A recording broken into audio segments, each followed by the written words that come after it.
Agora vamos continuar com a segunda parte da aula sobre cerebelo, comentando mais especificamente sobre as partes internas do cerebelo, suas funções, vias e etc. Os tópicos que vão ser abordados nessa aula serão o córtex cerebelar, as vias aferentes, os núcleos do cerebelo, as vias eferentes, o que a gente denomina como circuito cerebelar e as aplicações clínicas. Começando a falar sobre o córtex cerebelar, nós vamos focar nessa figura, que é um esquema das principais células do córtex cerebelar. O córtex cerebelar é formado por três camadas. Inicialmente a camada molecular, que é mais superficial, que é formada pelas células estreladas, que não estão representadas aqui, mas elas estariam mais ou menos aqui nessa camada, com projeções curtas, que são inibitórias e vão estar em contato com as células de Purkinje, especificamente os dendritos das células de Purkinje. E nós vamos ver melhor a função dessas células no circuito cerebelar. Também é formado pelas células em cesto. As células em cesto possuem esse nome porque é como se elas fizessem uma estrutura de cesto em volta das células de Purkinje. E elas também têm, portanto, conexões com essas células e também são funções inibitórias. A camada de Purkinje possui as células de Purkinje, como o próprio nome já diz, e essas células são as principais células do cerebelo. São células grandes que vão desde a camada molecular, com seus dendritos, até a conexão com os núcleos do cerebelo. Elas vão inibir os núcleos cerebelares, e nós vamos ver também a função delas lá no circuito cerebelar. A camada granular, que é a camada mais interna do córtex cerebelar, possui células de Golgi, que são células também inibitórias e que vão formar uma estrutura denominada de glomérulo cerebelar, que nós vamos ver com mais detalhes mais para frente. E também temos as células granulares. Células granulares são essas pequenas células aqui, inclusive são as menores células do nosso corpo, e elas são as únicas células dessas que a gente comentou que são excitatórias e possuem glutamato como neurotransmissor, enquanto as outras células possuem o GABA como neurotransmissor. Essas células granulares possuem uma peculiaridade em que suas fibras vão se bifurcar na camada molecular e formar essas fibras paralelas, que vão ter conexões com as células de Purkinje. Como elas são grandes, elas vão ter conexões com várias células de Purkinje. E agora, ainda falando sobre o córtex cerebelar, vamos focar nesse esquema que possui as células principais que a gente comentou, mas relacionando com as suas funções. Então vamos começar falando sobre a célula encesto. A célula encesto é essa pequena célula da camada molecular que vai ter uma conexão com a célula de Purkinje, que é essa célula grande aqui central, e ela vai ter uma função inibitória. Já as células estreladas, elas não estão representadas aqui, mas elas têm uma função semelhante com as células em cesto. Elas vão estar mais ou menos na camada molecular, então mais ou menos nessa região, vão ter conexões também com as células de Purkinje e são funções inibitórias sobre as células de Purkinje. As próprias células de Purkinje, que são essas células grandes, centrais aqui, elas possuem seus dendritos lá na camada molecular e o seu axônio vai até os núcleos cerebelares com funções inibitórias sobre esses núcleos. As células de Golgi estão aqui representadas, elas também possuem funções inibitórias e elas vão formar uma estrutura que a gente denomina de glomérulo, que seria mais ou menos toda essa estrutura aqui, com essas fibras musgosas, que nós vamos ver mais para frente, as células granulares e essas células de Golgi. Já as células granulares são as únicas células que são excitatórias, dessas células que a gente comentou, e elas possuem essa peculiaridade das fibras formarem fibras paralelas na camada molecular, porque elas se bifurcam e vão se conectar com várias células de Purkinje, com função, então, excitatória. Elas também vão ter relação com outras células, como as células em cesto e as células de Golgi, também com funções excitatórias com o neurotransmissor glutamato, através de suas fibras paralelas muito grandes. Falando agora sobre as vias aferentes, mas especificamente sobre as vias aferentes centrais, ou seja, que chegam do córtex para o cerebelo. Nós vamos focar nessa figura, que é uma figura esquemática da principal via central aferente do cerebelo. Aqui nós temos a via inteira, aferente e eferente. Nós vamos ver só a parte aferente. É a via córtico-ponto cerebelar. Córtico-ponto porque ela inicia-se no córtex, especificamente no córtex motor, lá no lobo frontal, E vamos focar nesse neurônio aqui. Seguindo o trajeto desse neurônio, nós temos que ele chega até o tronco encefálico, especificamente na região da ponte, nos núcleos pontinos, que nós vimos na aula de tronco encefálico, que tem projeções para o cerebelo e funções motoras, portanto, através do pedúnculo cerebelar médio. Então, por isso que é uma via córtico-ponto-cerebelar. Ela passa do córtex, ela sai do córtex, chega na ponte e vai para o cerebelo através do pedúnculo cerebelar médio.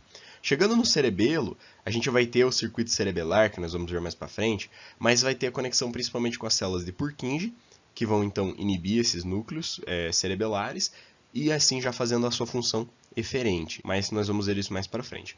O importante é saber dessa via aferente que chega até o cerebelo.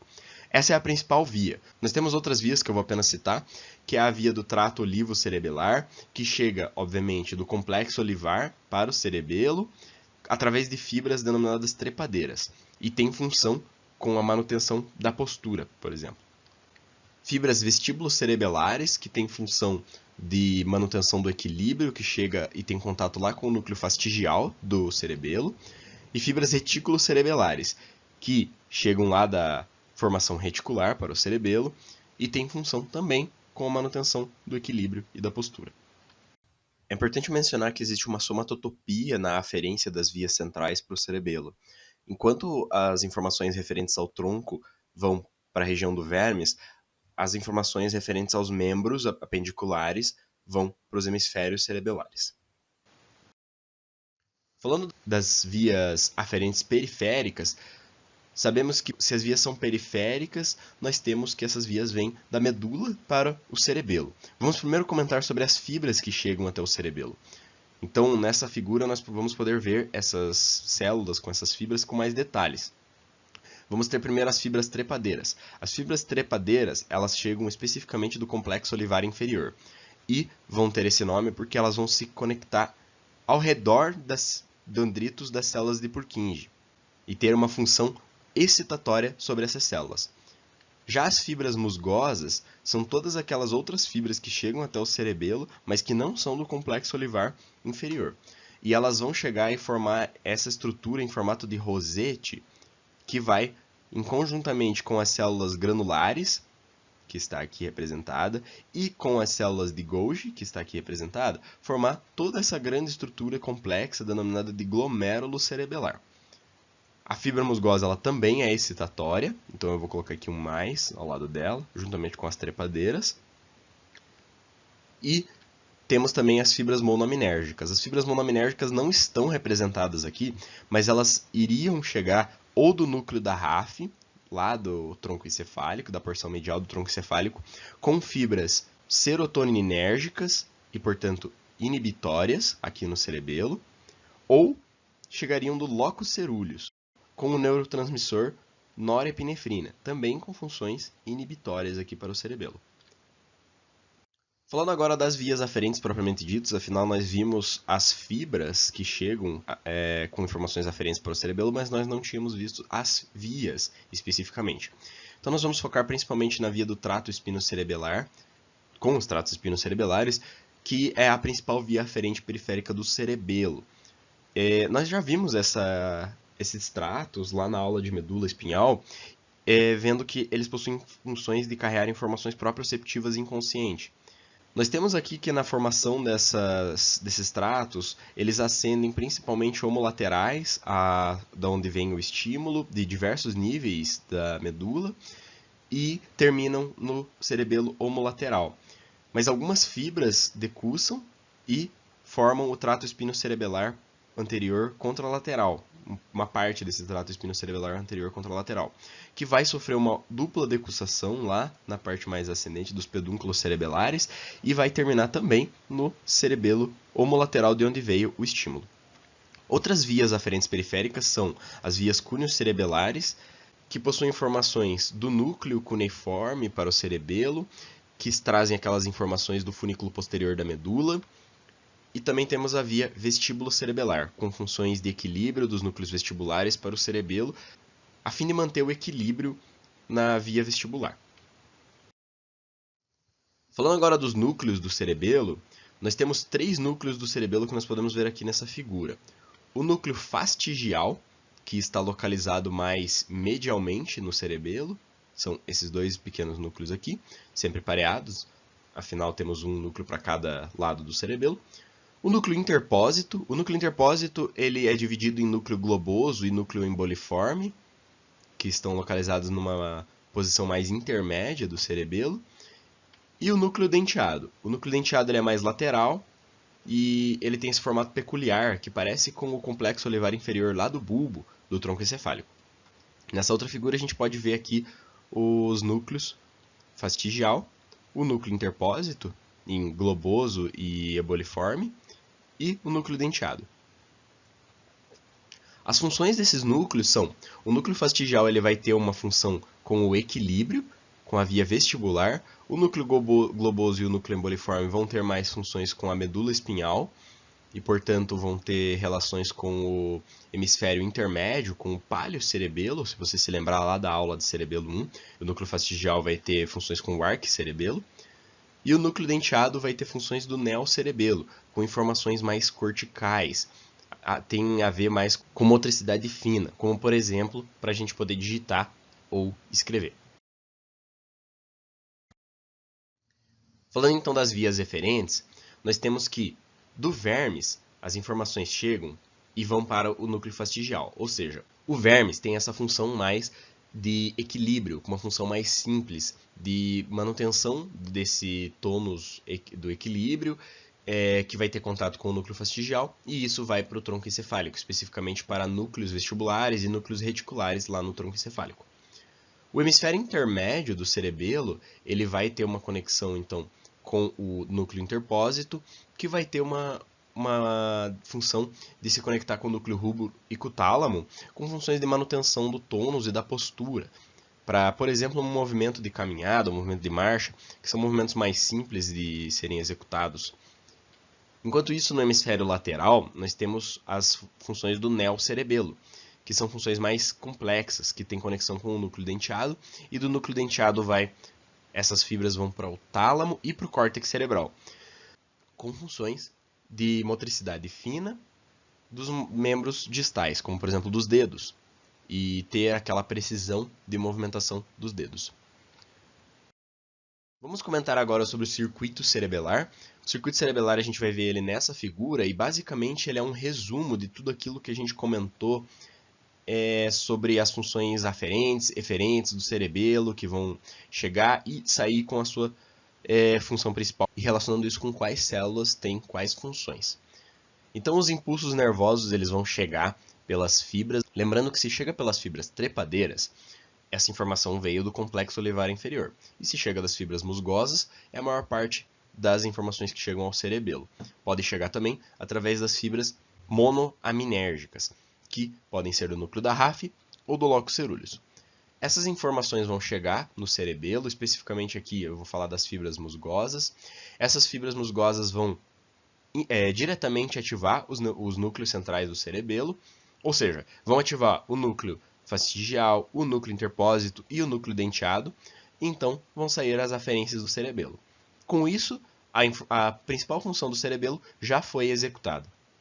Para que isso aconteça, essas células que nós tínhamos comentado, que são as células estreladas, células de Golgi e células em cesto, precisam liberar GABA para inibir essas duas estruturas aqui, as células de Purkinje e as células granulares, porque essas últimas células aqui são inibitórias, e para elas não inibirem a função do cerebelo, elas precisam ser inibidas.